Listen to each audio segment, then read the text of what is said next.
Issues on the state of the nation get our attention and is being raised as political parties continue on the groundwork. Tonight we speak with the Labour Party Vice Presidential candidate, Senator Dati Baba Ahmed.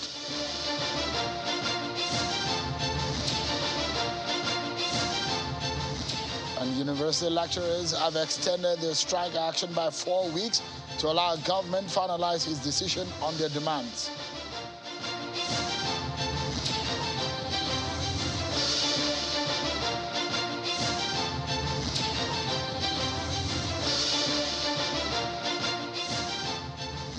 Hello everyone, welcome to the program. This is Politics Today, live on China's television. It's Monday and the first day in the month of August. Welcome everyone to what promises to be a new beginnings in all you do, perhaps for our nation too, as we solve some of the major challenges confronting the nation. Let's get started tonight, shall we? We continue our countdown over the strike action by university lecturers. It's 170 days since the university lecturers in federal universities in the country began the strike action, keeping students away from their classrooms. The standoff between the federal government and the university lecturers continue, and the students continue to be idle. President Buhari is given 2 weeks ultimatum, which was met 2 weeks ago, actually. The Minister of Education is being told to ensure that the standoff is resolved. Nigerians are now looking forward to the stakeholders getting their acts together to resolve what has become a national embarrassment. And so the Academic Staff Union of University ASU today extended the ongoing strike action by 4 weeks. The president of the union, Professor Emmanuel Oshodeke, in a statement released by the association, says the decision was to give the government enough time to resolve all outstanding issues with the lecturers. So much to talk about. For those who call themselves Obi-Dient, well, your vice presidential candidate is here with me in the studio. Those who call themselves the BAT supporters, those who call themselves the articulated, well, you might be interested in knowing just how well we need to fix this country and what we need to be doing, because our engagement right on this channel is to ensure that those who are aspiring to lead this country have just the ideas that is needed and the capacity to fixing Nigeria's problems. So we get to it tonight, but just in a moment, before we do that, let's check out some of your political roundup stories.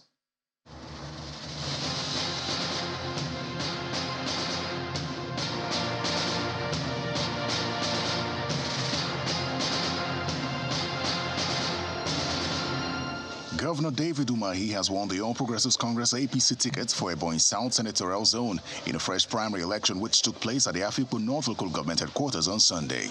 The exercise comes as the Abakaliki Division of the Federal High Court earlier struck out a suit by Governor David Umahi seeking to be recognized as the Ebonyi South Senatorial District candidate of the All Progressives Congress.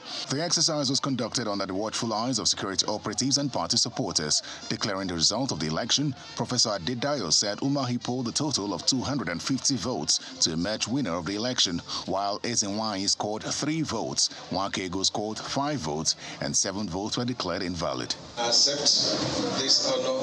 The crisis resulting from the conduct of the Ebonyi South Senatorial District's primaries by the ruling All Progressives Congress is far from over, as a group supporting Mrs. Anne Agomezi staged a protest at the APC headquarters in Abuja.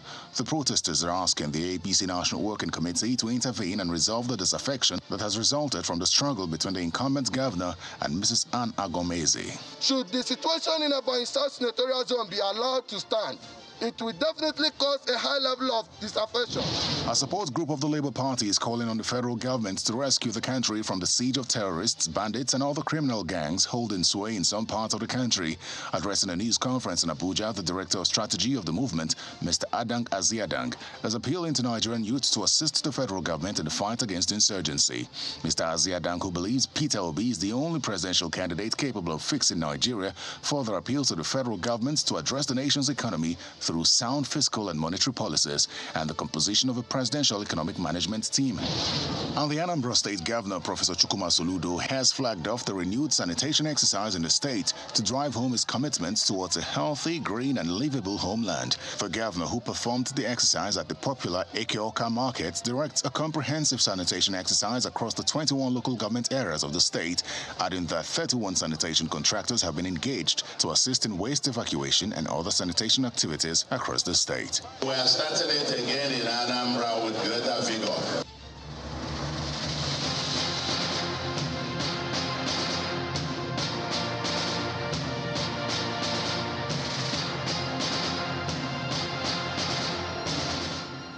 Thank you so much, everyone. Let's tell you that the Independent National Electoral Commission, INEC, has closed the continuous voter registration exercise after it went on for several months. There are fresh registrants, and that number comes to about over 10 million. And the total completed registration stands at 12,298,944 registrants, and over 3 million were done online, while 8,854,566 were completed physically. There are more women registrants this time, and over 70% of the registrants are recorded to be young persons. And so from the statement released by INEC, it had dissociated itself also from a website faking to be that of INEC to claim to be registering Nigerians. INEC says the CVR exercise is over.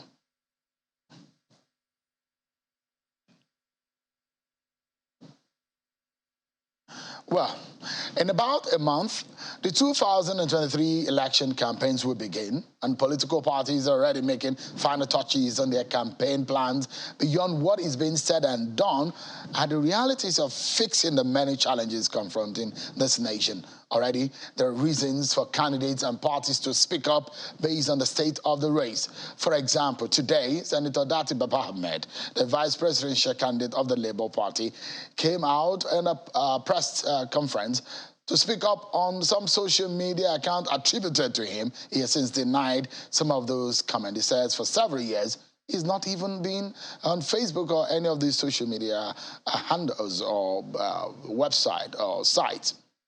Tonight, we shall be speaking with Mr. Peter Obi's running mate, Senator Dati Baba Ahmed, who joins me live here in our Abuja studio. Thank you so much, Senator Baba Ahmed, for joining us tonight. My pleasure, sir. Thank you so much. Appreciate it. My pleasure. Let's begin the conversation first and foremost. You came out, you looked worried. I read the statement. And there are a lot of things attributed to you, your comment on religion, your comment on ethnicity, and which happened to be fake according to the statement you released today. What exactly is going on? So are you on social media or not? To the extent you define social media, WhatsApp is social media. Very, very active on it.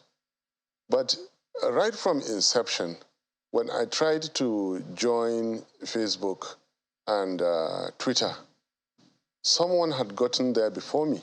We're talking of about 10 years ago. In your name? In my name. And I knew how unsafe it was to have two accounts. So since then, I have been battling to have the other name removed. Up till now, from when the news started going around that I may be joining Labour Party in this exalted capacity, more and more continued surfacing. And no approval, no knowledge of mine. So it is worrisome. What is even more worrisome is the extent to how quickly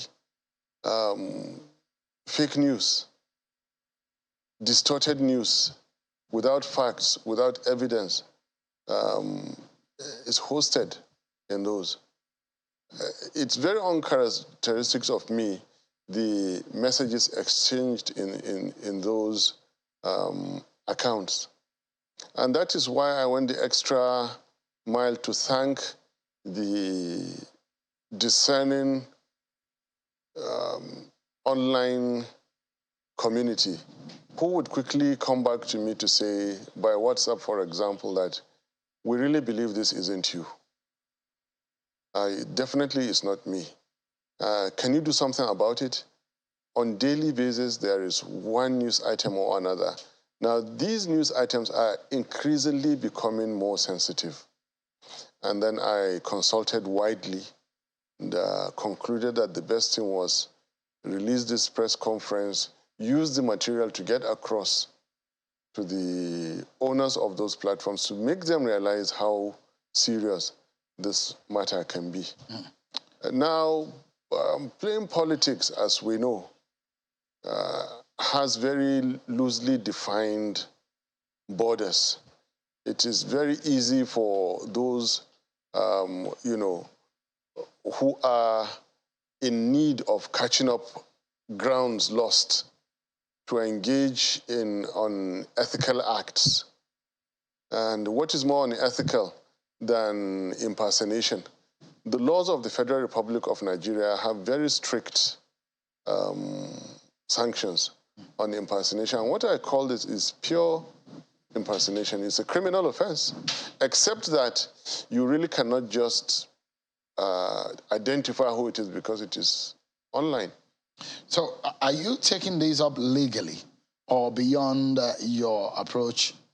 I mean, having to consult with the owners of these micro blogging sites?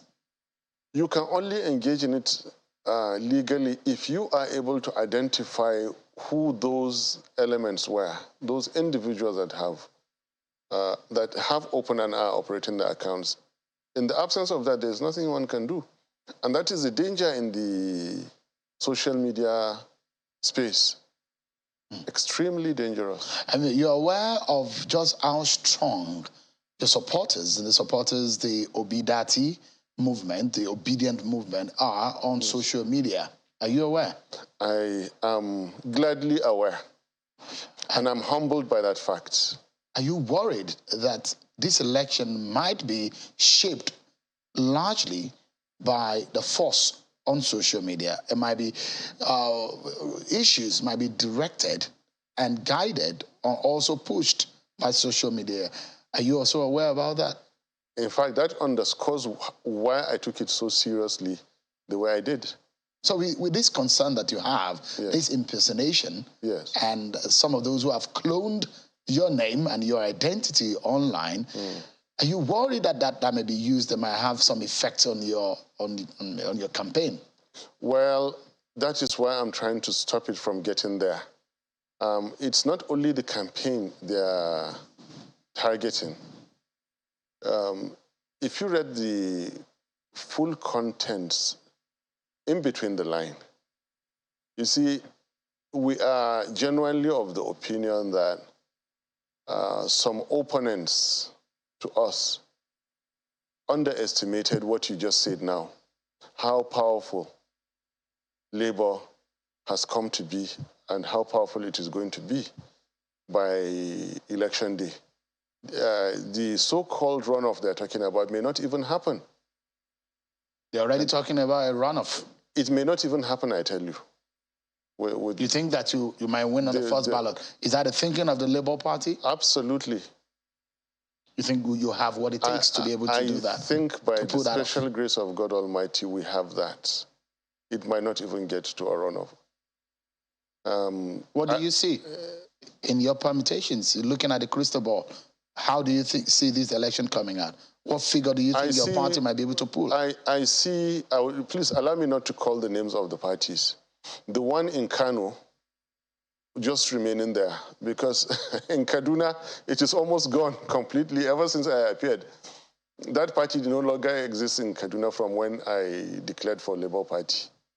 It's not even going into Jigawa, Katsina. It never even got the chance to get in there. The other party coming from the party of the day is running down by the day. It's running itself down by the day. Again, I don't want to go into those issues at all. Our lives are depreciating by the day, and so will their votes fall as Nigerian lives, the quality of lives fall. The other party has really not proven itself capable of wresting power away. And it done itself in from the conduct of its primaries. And that leaves only one party standing and standing strong. Again, that is why we see the social media attacks, the unethical practice being motivated purely for political gains. Now, if you look at what is happening, at the end of the day, you have a huge support base, and there are even criticism that your party's support base is limited to the social media. There are questions as to the structure of your party and the question mark on whether or not you even get the kind of funding to be able to run the campaign and perhaps be able to pull a win off in this election. Excellent question. Let me take it one after the other. You spoke about being on the social media.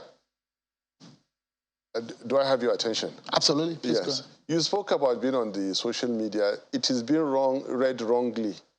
What is happening is that more of our supporters are those who are elitist, in a sense.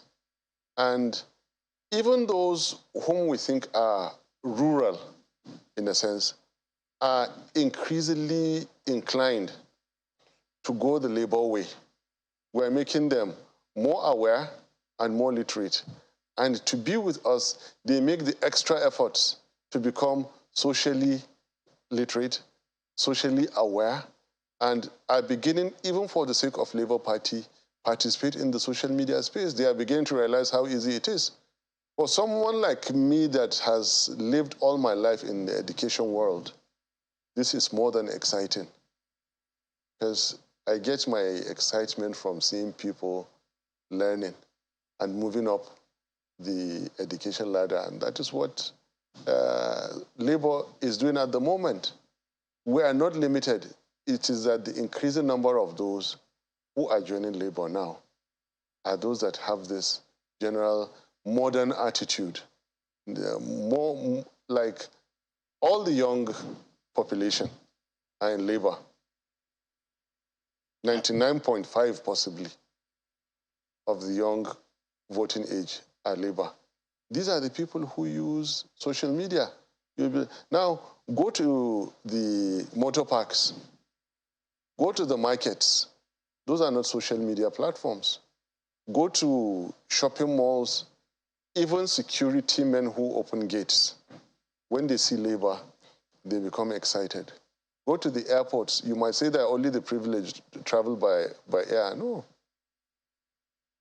Those who work in the airports, everywhere you go, from particularly the motor parks, everywhere you interact, it is Labour, it is Labour. We are not limited. Then the other one you spoke about, structure. The structure we have is unique. Labour is not about very elaborate party organ for now that is determining the structure of our society. Labour is about the ordinary politicians being able to make their voices heard. And this difference has to be realized. It is not where you'll have one huge figure, a former minister or, being the national chairman of a party and the party secretary is another huge, powerful figure who are able to use enormous resources to ensure that they have choice local government offices. Labour is cost conscious. And that is why we want to avoid wasting Nigeria's resources on frivolities.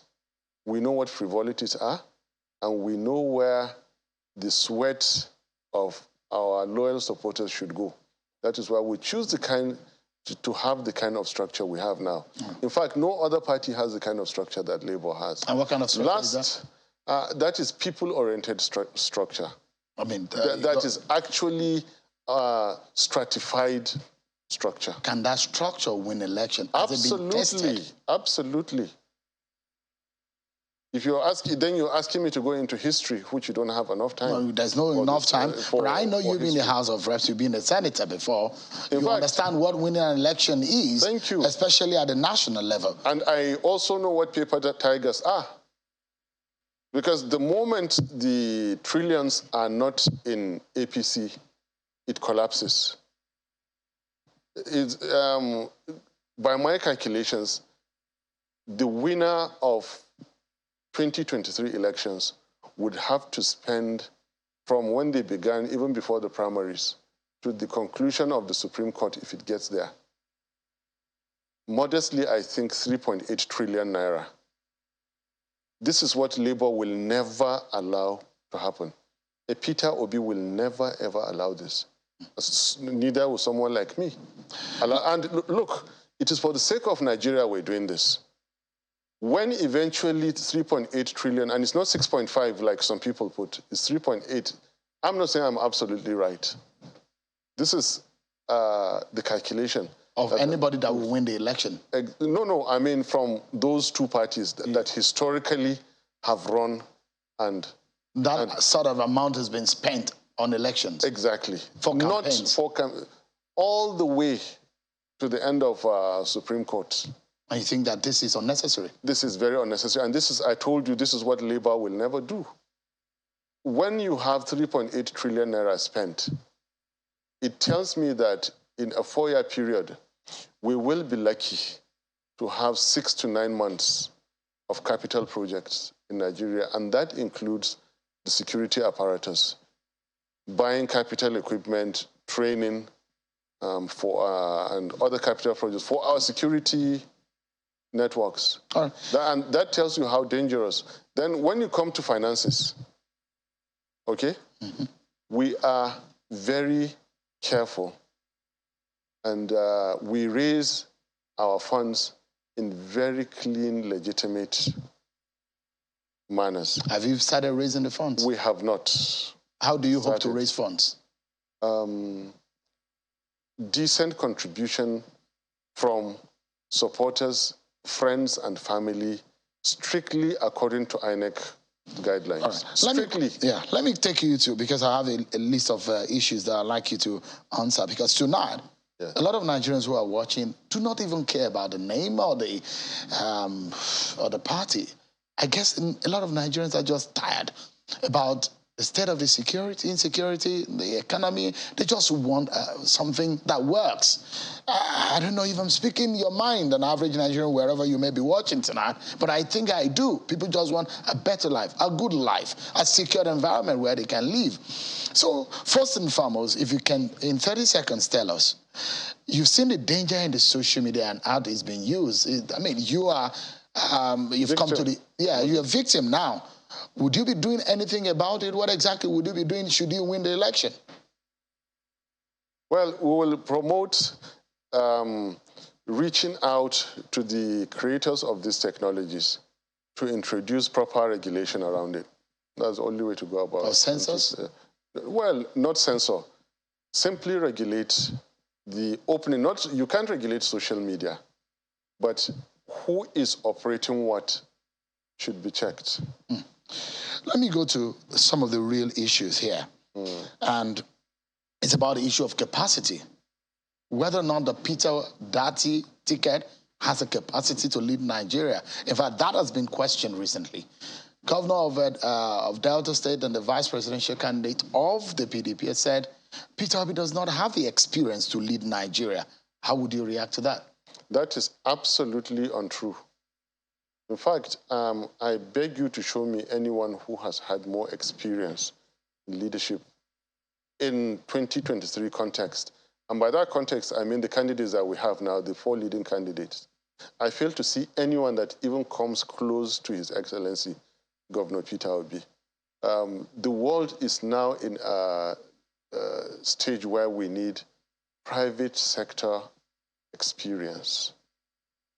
And among all of them, no one has as much private sector business sense, prudence, frugality, ability to manage persons, communities, interest groups. None of the other three has as much.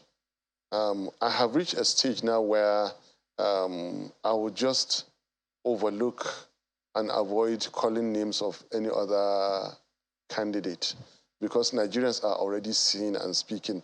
The Senate is already in impeachment mode. My case has been made.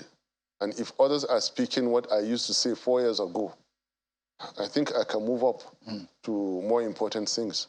And that comment is a very unfair comment.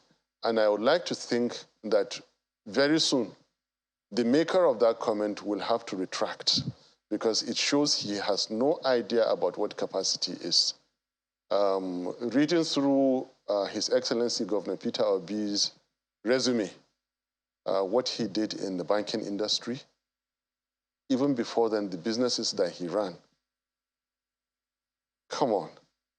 And then when he became a governor from private sector, and the success that he marked as a governor for 8 years, again, how many of those who claim to have had experience before becoming governors became governors and regretted afterwards? Not Peter Obi. He is a very happy free citizen roaming all over the world and today contesting. So the gentleman, my colleague, apparently we were in the Senate together. We went to Senate together with Governor Okowa. We used to sit not too far away. I have lots of respect for him, but I least expect him to misread what capacity is. For discerning when you Nigerians, speak of capacity, you're talking of people like Peter Obi, and with all modesty, of course, my humble self. For discerning Nigerians and those who understand how the private sector and public sector works, we know that it's not enough to have a private sector experience or a proper handling of the private business. Handling public sector is a totally different kettle of fish. Let me interrupt. I like to land on this question to say, Nigeria is like almost a cracking egg, which needs a careful handling. And that's perhaps the reason why a lot of Nigerians will be making a very discerning choice this time around, more than ever in the history of our politics in Nigeria. And they are watching to ask those who have the capacity. So the question of capacity, beyond what you've said tonight, a lot of Nigerians who are watching you, they want to be convinced that both of you have the capacity for you to lead a Nigeria that is strained, its unity is strained, and economy is in trouble, and security is perhaps at its lowest ebb. I will begin answering your question with another question. Doesn't Peter Obi have that? He does have it, richly so. He was a governor for 8 years. He brought a state that was ranking so low in education all the way to the tops. And all the other success indices that time does not allow me to permit here. I also have public sector experience. At least I have been involved in 5 different federal budgets of Nigeria. At least that is. 4 years in the House, just under 1 year in the Senate. I think that is commendable. And look, the important legislations that I was able to push through. Right now, if you still speak about due process, okay? You're speaking about my activities on procurement. Just 4 years in the parliament, I have done what has lasted, getting to 24 years now. Legislations like getting Nigeria to join the Islamic Development Bank. I did it. Nigeria, my motion got Nigeria to pay the subscription in which Nigeria then became a member of the IDB. In the Senate, what I did about the inadequacy of funds, compensation funds for the Niger Delta, oil spill over 50 years. This is public sector experience. wrong medical diagnosis that cuts across the whole of Nigeria, and care for our people. This is public sector experience. In fact, look, it is not the longevity that matters. What have you done in those years? I have shied away from calling anybody and saying what they've done, because you will not be happy and I will be disappointed at how poorly what we call capacity is not capacity. Take a good example of fighting corruption. We made a mistake. The whole Nigeria made a mistake. Even though people like me were saying, guys, be careful, be careful. We know this man, we know this gentleman. Arresting people and bullying them and abusing the laws of the land is not fighting corruption. That is not experience. That is not capacity. You're going to fight corruption differently should you win this election? Yes. We're not going to, and let me tell you, we are focused on moving forward. Again, I have reached a level in which I now have to attach myself, reform everything to the dictates of the party and my principal, His Excellency, Governor Peter Obi. We are looking forward, and as we say, you don't move forward scratching your feet. All right. However, corruption will be addressed, first of all, by ensuring your government is not doing the same things that has happened before. His Excellency said that the moment your attitude shows that neither you nor the people around you are adding anything for themselves, the moment you achieve that and it spreads all the way down that His Excellency, Mr. President, is serious and his immediate family and extended family and friends and cronies are not touching public funds. Nobody is crazy to touch public funds because you then have justification to deal with anybody. It is news, it is no news rather, that, you know, the AGF of Nigeria, how could that happen? How could that happen?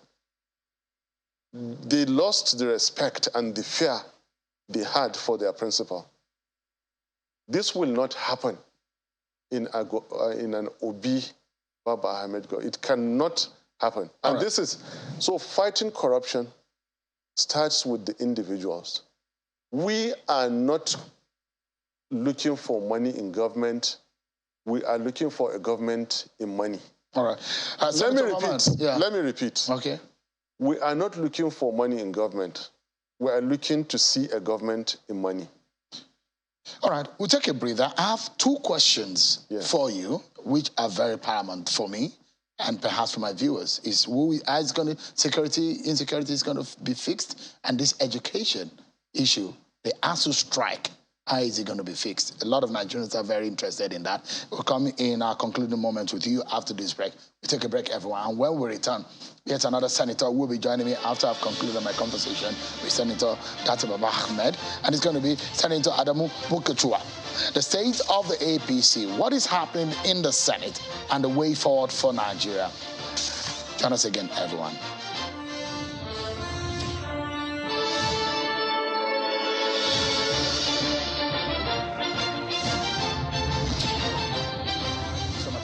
Staying with us, Senator Dati Baba Ahmed, the vice presidential candidate of the Labour Party, has been speaking with us. Our concluding moment with him, straight on security. Yes. In your own state of Kaduna, in the northwestern region of the country, bandits have taken over most of your forests. Those are some of the reports that we're getting. And in fact, towards going south, further south, are the threats of these bandits and terrorists. We even visited Kuje Correctional Facility.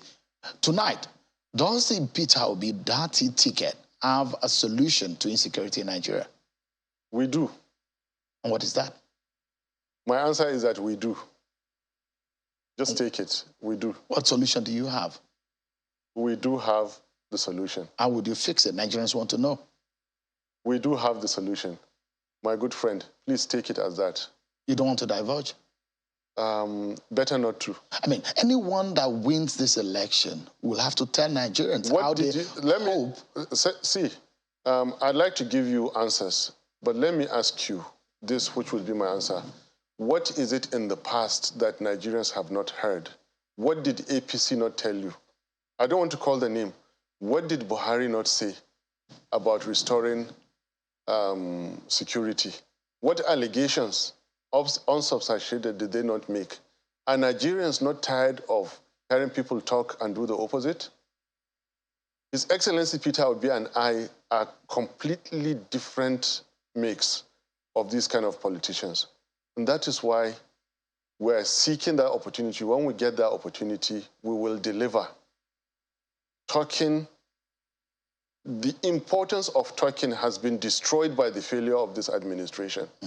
I feel ashamed to talk because someone like, I don't want to say the name, someone like Buhari has talked and he failed. So I don't want to talk. I want to do, I want to act. And we have the solution. By God's grace, Nigeria will be safe and secure. I'm not talking because people talked carelessly, recklessly, didn't even know how to go about it. I'm not going to be one of those. Neither will Peter Obi be one of those. But we anchor on the issue of education. Yes. It's disastrous that the state of education is here, and the question is, because, Senator, some of us will query and question. We will put question marks on the promises people are making this time around. We want to know just how people want to get it done, because people will make promises in this campaign, but Nigerians are now more discerning. They want to know just how it's going to be done. ASU strike upon ASU strike, 170 days since lecturers are off the classrooms in public universities. What are we to expect from the Peter Obi Dati ticket? The best of negotiations, realistic, practical, workable negotiations that are centered directly on the welfare of our lecturers. That is what to expect.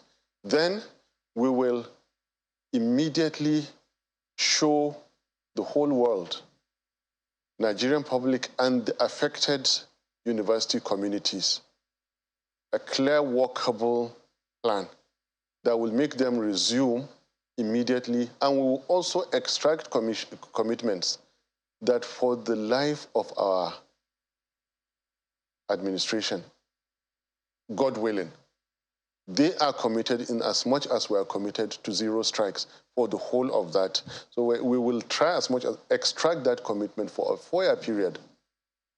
The monies for your welfare, all your grievances.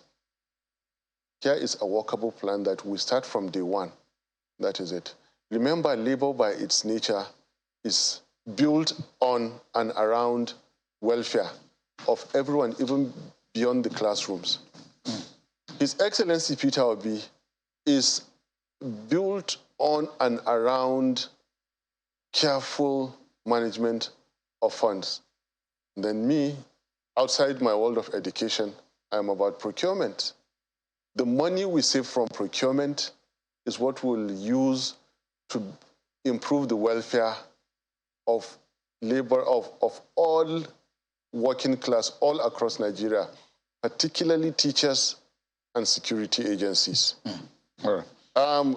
A good example I want to give you is that in a typical ministry, if you cut down the profit markup on their contracts by 20%, you can double the salaries of all those workers from top to bottom in that ministry. We are not holding back our hands because we are of the opinion that the more we pay the police and all security agencies, the more we pay ourselves. The more we pay lecturers, the more we pay ourselves. It is money coming back. We want to buy back the loyalty of our security. We want to give back some measure of humanity into them. All right. Senator Mohammed, we have to anchor here. Yes. But indeed, there will be time, because personally, I'm interested in those who will give real solutions to education, to security, Got it. to health. You've got it. And how our reputation as a country is being perceived, because that will bring money too, if your reputation is right in the eyes of the world. Your last point, there's no quick fix to it. You fix the security, fix education and economy, the image will automatically prop up. Don't try to take a shortcut like it has happened before, to say that Nigeria has been fixed by merely changing the government. No. We are defining our success as not being sworn in. The moment we are sworn in is not the beginning of our success. When the killings stop is when we begin to succeed. When the naira stops falling is when we begin to succeed. When we extract that commitment that you asked me about, and as you agree that in 4 years, in principle, they will not go on strike, that is the beginning of our success. Personally, I can tell you that His Excellency Peter Obi and ourselves, we are not looking at the date of swearing in. We are looking at the dates, 3.5, 4 years, when Nigerians and look back, we say, yes, our lives are better. That is when we begin to succeed. In the university, God Almighty allowed me to establish, when they asked me in 2010, are you now fulfilled after it was commissioned? I said, no, I can't be fulfilled until the day that I see a graduate of law from this university being a senior advocate, win a court case for me. That's when I'll begin to be fulfilled. We have a very good understanding of what success is. There is no shortcut to it. All right. We need to anchor on that. Thank you so much indeed, Senator Dati Mohammed, the Vice Presidential candidate of the Labour Party. Thank you so much indeed. This is probably going to be one of the very many of engagements on the solutions of this country. Thank you so much for coming. My pleasure. Thank you so much. Thank you. Now, we'll switch gears now, everyone. And it's going to be about the happenings in the National Assembly. This was caused basically because of the security situation in the country. And tonight, we'll get a sense of how things have gone to this point, what exactly is happening in the APC, where do we move forward from it? Don't forget, let me remind you, everyone, of the soundbite by the opposition in the National Assembly and the move for the impeachment of President Muhammadu Buhari. Let me remind you of what he said. Take a listen. Security in the country and all the issues around it. And we had also discussed that we're going to come back to plenary to discuss the efforts that have been made so far on the issues of security in the country. After which we will give an ultimatum to the president that he resolves this issue, otherwise we give an impeachment notice. And as such... when you are going to come under your point of order, first, you are supposed to cite the order. Second, you are supposed to discuss with me what you are going to discuss. You didn't.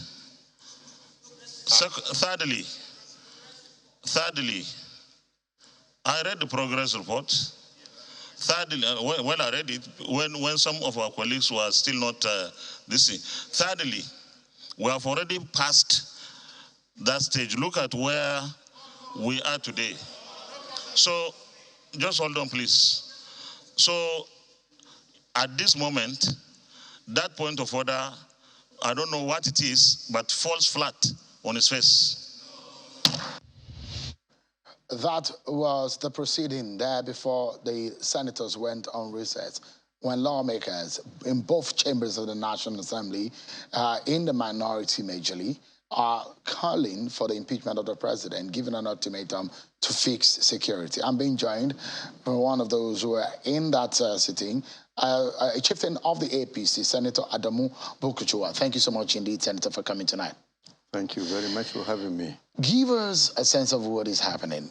Is it that some of your colleagues, even in the APC, are aggrieved about what is happening? We understand that just about 3 people opposed the impeachment move against President Buhari, that it was a popular move in the Senate. Tell us what happened.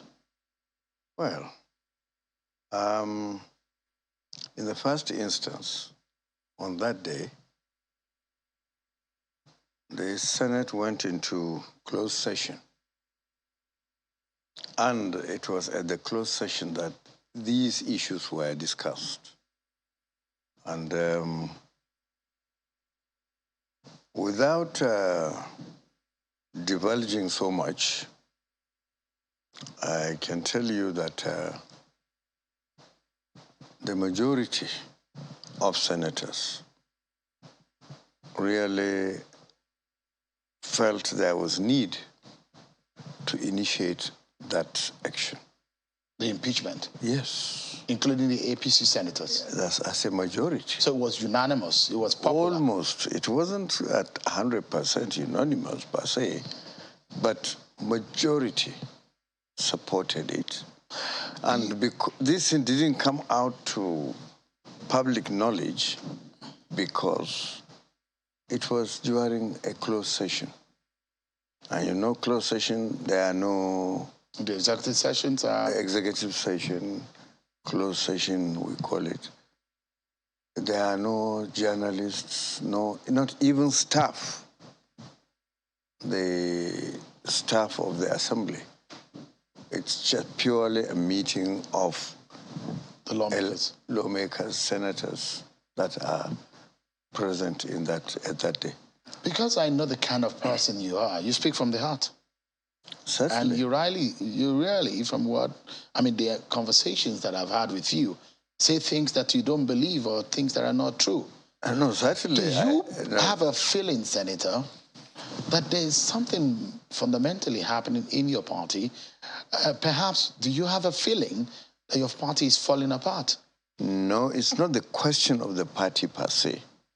What is happening is that we in the legislative arm of government, we have tried all within our power, except one thing. We have tried financing, making sure that the president has all he needs by way of budgeting. We tried to even engage service chiefs and other security personnel to try to find out what are their problems. And when they divulge their problems to us, we try to provide solutions. And we go ahead and advise Mr. President. And when we realize that all that has not actually worked, the security situation was getting worse, and even the financial situation in the country is not improving. So we thought, well, we are just one arm of government, and we are limited in the execution of proposals and the actual enforcement of suggestions and laws, and we are not responsible for all that. What we can do is try to draw the attention of the executive that, look, we have tried everything. The only thing we have not tried is we have to draw our attention to the fact that we have a constitutional responsibility to pull your ears, as it were. By the way of impeachment? By way of notice of impeachment. And give you chance to see whether you can. Yeah, Senator, do you think that within this ultimatum that was given to the president, something drastic can happen by fixing this insecurity? I think something could happen. We're still hopeful. And if you notice, since that day, Mr. President met with security chiefs. And you know, within the security apparatus, So many changes have occurred. Haven't you noticed? Haven't you read? We're reading some. Exactly. But, I mean, it's up to Nigerians to know whether they are satisfied with those actions. Because activities, from what I know, doesn't amount to result. People like to see practical results. I mean, when you want to achieve results, you have to try a system, a method, before you hope for results to emerge. Senator, as one of those who are at the vanguard of campaigning for the success of your party at the polls, with what is happening, the state of the economy, the dollar appreciated against the dollar, and we see it drop below the 700 mark at a parallel market today, and the state of insecurity in the nation today. For someone like you, do you have a feeling that maybe your party failed Nigerians based on the promises you made? Excuse me. You see, you journalists, or the media generally, just choose what you want to amplify. At that sitting, we addressed the issue of the economy. And we also resolved to invite the governor of the central bank so that we can find solution to what's happening. And as a result of that, you have just admitted that the rate is coming down. No, but 7.5 years, your party has been in power. You made promises, 3 major cardinal points of your campaign: to fight corruption, to fix insecurity, and to make the economy better. The question is that security and the economy, are those better today? But we have noticed all that. Otherwise, the issue of impeachment or notice of impeachment wouldn't arise. And we also address the issue of, in every management situation, there is this popular saying that you have to apply carrot and stick. But we noticed that none of this exists. No carrot, no stick. Take the instance of Kuje prison break. Have you realized that nobody was punished? And it's a thing of concern for the Senate to show the Nigerian public that it's not that we don't care. No, it is because we are trying everything within the law to see that things improve for the better. It's just that from the perspective of those who are criticizing your government, of the APC, that perhaps your promises are not at par with your performance, and perhaps the showing of their disappointment for those who are criticizing your government. And indeed, we are hearing the stories that some of the senators, at least about 10 of them, are already planning to exit, aside those who have already exited. Well, if it's from what you have heard or what you have read, I was also included. Is it true? But I am in APC. You're not planning to leave? Look, if I was planning to leave, what would I be waiting for? But this is your own personal decision. You can't speak for those who are planning.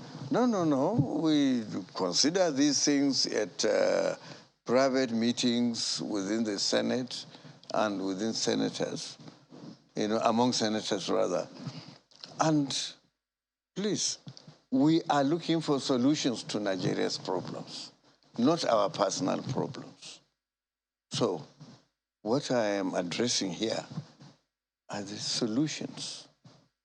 And we can only do it as a Senate or individually as members of the Senate.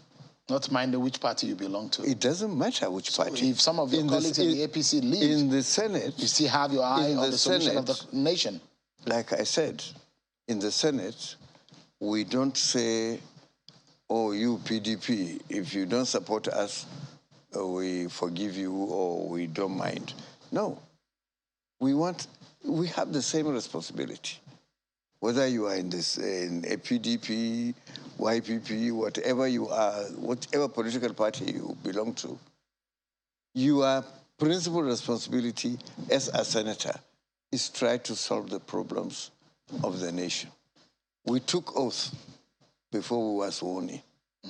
So, Senator, on the final note, and I'd like to ask you this most sincerely, is the fact that at this stage of our lives as a people in this country, moving forward is very paramount to a lot of people who have a stake. very much so. Some of us as stakeholders in the country, Very we much put so. our lives on the line Everybody to is ensure that this nation stays together. Everybody is a stakeholder. But 2015, 2019, when you went to the polls, Yes. the kind of confidence that you had, do you have that kind of confidence when we're moving towards 2023? Or for a moment, you think that the chances of your party may be very slim this time around? Excuse me. I mean, my principal idea in this respect is that Nigeria comes first. But I have said at this platform, one of our programs, that every Nigerian has a stake. Every Nigerian knows what they do wrong. And every Nigerian must resolve, if we want Nigeria to move forward, must resolve to adjust, to correct oneself, and be a good citizen of Nigeria and believe in the Nigerian state. All right. If you don't, nobody can force you into it. Senator, you can hold your opinion. Yeah. And Nigeria will still remain what it is. Senator Adamu Bukuchua, representing Bauchi in the Senate. Thank you so much indeed, Senator, for coming tonight. It's good to see you again. I appreciate your time. Well, thank you. And I never thought it was so short. Thank you, Senator. Appreciate it. Well, that's our show for tonight, everyone. Many thanks for watching. I'm Sean Kimale. Bye for now.